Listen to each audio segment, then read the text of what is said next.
Leslie, ഞാൻ lovely. സംസാരം ടിവിയിലേക്ക് എല്ലാ പ്രിയപ്പെട്ടവർക്കും സ്വാഗതം. എല്ലാവരും സുഖമായിരിക്കുന്നല്ലേ? ഇന്ന് നല്ലൊരു അടിപൊളി മെഴുക്കുവരട്ടിയായിട്ടാണ് വന്നിരിക്കുന്നത്. ചോറിന് കൂടുതൽ ഒരു മെഴുക്കുവരട്ടിയും കൂടി ഉണ്ടെങ്കിൽ എന്താ ചോറല്ലേ, ഊണ് തന്നെ കുശാലായി.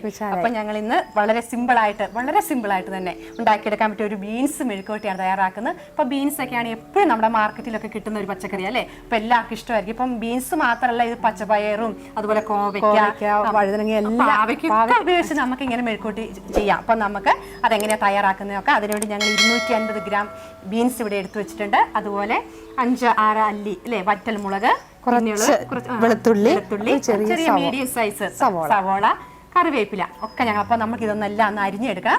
നമുക്ക് പെട്ടെന്ന് തന്നെ ഇതൊന്ന് അരിഞ്ഞെടുക്കാം. നമുക്ക് ബീൻസ് ഒന്ന് നീളത്തിൽ അരിഞ്ഞെടുക്കാം.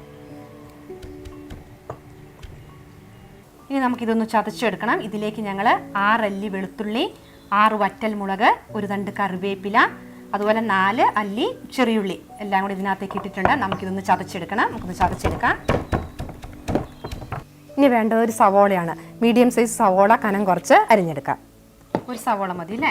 നമ്മൾ ബീൻസ് അരിഞ്ഞെടുത്തു, അതുപോലെ തന്നെ സവോള എടുത്തു. പിന്നെ നമ്മൾ വെളുത്തുള്ളിയും വറ്റൽമുളകും കറിവേപ്പിലയും ചെറിയ ഉള്ളിയും കൂടെ നമ്മൾ ചതച്ചെടുത്തിട്ടുണ്ട്. നമുക്ക് ഈ ചതച്ചെടുത്തത് ഇത് നമുക്ക് എണ്ണയിലൊന്ന് മൂപ്പിച്ചെടുക്കണം. അതിനുവേണ്ടി നമ്മളൊരു പാൻ അടുപ്പത്ത് വെച്ചിട്ടുണ്ട്.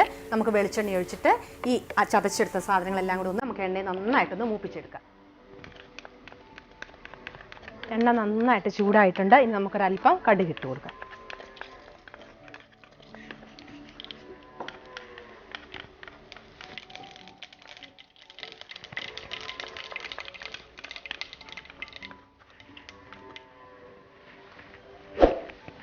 ഇനി ഇതിലേക്ക് ചതച്ച് വെച്ച നമ്മൾ പച്ചമുളകും ചെറിയ ഉള്ളിയും കറിവേപ്പിലയും വെളുത്തുള്ളിയും കൂടെ ചതച്ച് വെച്ച് നമുക്ക് ഇട്ട് കൊടുത്ത് നന്നായിട്ടൊന്ന് മൂപ്പിച്ചെടുക്കാം.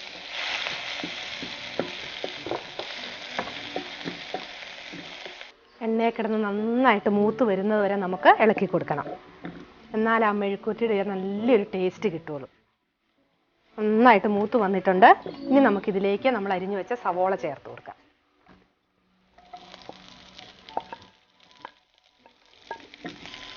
ഒരല്പം കറിവേപ്പിലയും ഉപ്പുകൂടി ചേർത്ത് ഇളക്കാം. സവോള നന്നായിട്ട് വഴന്നു വന്നിട്ടുണ്ട്. ഇനി നമ്മൾ അരിഞ്ഞു വെച്ച ബീൻസ് ചേർത്ത് കൊടുക്കാം.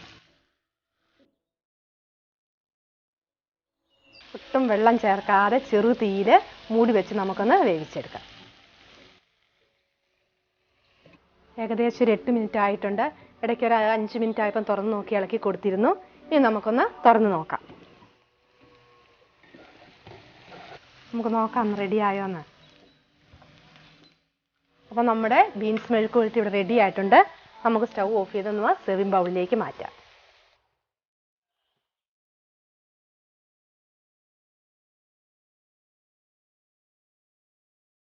ബീൻസ് മെഴുക്കുവരട്ടി ഇവിടെ റെഡി ആയിട്ടുണ്ട്. നമുക്കൊന്ന് ടേസ്റ്റ് ചെയ്ത് നോക്കാം.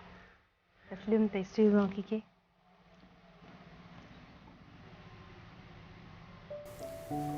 ചൂടുണ്ട് കേട്ടോ. ആഹാ, അടിപൊളി ടേസ്റ്റ് ആട്ടാ. സാധാരണ സവോളയും പച്ചമുളകും ഒക്കെ ചേർത്തല്ലേ നമ്മൾ ഉണ്ടാക്കാറുള്ളത്. അതെ, പച്ചമുളകും സവോളയൊക്കെ നമ്മൾ ഇതിനോട് അരിഞ്ഞിട്ടിട്ട് നമ്മൾ കടുക് പൊട്ടിച്ച് മെഴുക്കുവരട്ടി വെക്കുക. സാധാരണ നല്ല വ്യത്യസ്തമായിട്ടൊരു ടേസ്റ്റ് ആയിരുന്നു. ചോറിനൊക്കെ കൂട്ടാൻ നല്ല അടിപൊളി കറിയാണ്. അപ്പം എല്ലാവരും ഒന്ന് ട്രൈ ചെയ്ത് നോക്കണം. എല്ലാവർക്കും ഇഷ്ടപ്പെടും. പെട്ടെന്ന് തന്നെ നമുക്ക് വീട്ടിലുണ്ടാക്കാം അല്ലേ. ബീൻസ് കൊണ്ട് എല്ലാവരും തോരനൊക്കെ ഉണ്ടാക്കി കഴിച്ചിട്ടുണ്ടല്ലോ. അപ്പോൾ ഇതേ രീതിയിൽ മെഴുക്കുവരട്ടി വെച്ച് എല്ലാവരും ഒന്ന് ഉണ്ടാക്കി നോക്കുക. എന്നിട്ട് ഞങ്ങളെ കമൻറ്റുകൾ അറിയിക്കണം. അപ്പോൾ ഞങ്ങളുടെ വീഡിയോ ഇഷ്ടമായെങ്കിൽ എല്ലാവർക്കും ഒന്ന് ഷെയർ ചെയ്യണം. വീണ്ടും നല്ലൊരു അടിപൊളി വീഡിയോ ആയിട്ട് വീണ്ടും കാണാം. Bye bye.